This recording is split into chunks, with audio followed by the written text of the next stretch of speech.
Assalamualaikum warahmatullahi wabarakatuh. Jumpa lagi dengan saya Vino Zulkarnain di channel Street Food, khususnya yang ada di Kota Makassar, Sulawesi Selatan, guys. Sore ini saya ada di Jalan Tamalate 1, tepatnya di depan toko R8 Mart. Ini Jalan Tamalate 1 arah ke kemana ini sana? Ke arah Ayam Misailan, ke pasar. Jadi ini ada toko R8 Mart. Jadi ada jajanan yang ingin saya lihat sekaligus saya nyobain, guys. Ini namanya kue balok coklat lumer Bang Bin. Ini tempatnya di sudut sini di depan toko. Oke, langsung aja kita lihat-lihat, langsung aja kita pesan kue baloknya ini seperti apa.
Oke guys, ini kue baloknya sudah siap, langsung aja kita nyobain. Wah, lumer.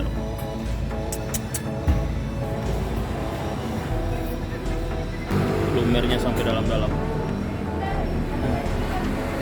Bismillah.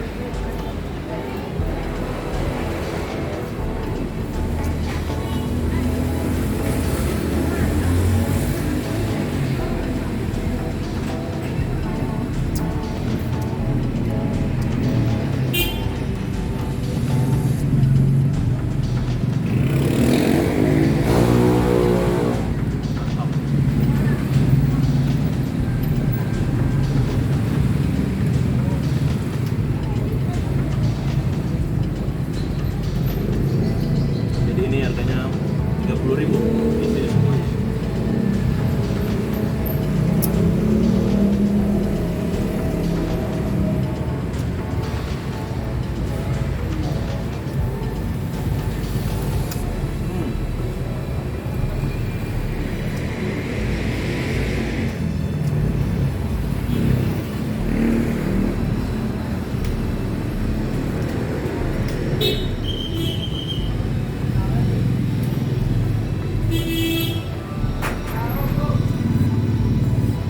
Oke, jadi kalau yang mau pesan bisa langsung hubungi, bisa ada Instagramnya ini, kue balok Bang Bin. Kita lanjut makan di rumah ini guys. Ini rekomendasi banget. Jadi kalau kalian yang nonton jangan lupa singgah yang orang Makassar di Jalan Tamate 1 tepatnya guys. Nih di depan toko R8 Mart. Jam berapa buka? 10 sampai jam 10 malam. Jam 10 pagi sampai jam 10 malam. Oke, mantap. So itu dulu videonya. Kita jumpa di video selanjutnya. Wassalamualaikum warahmatullahi wabarakatuh.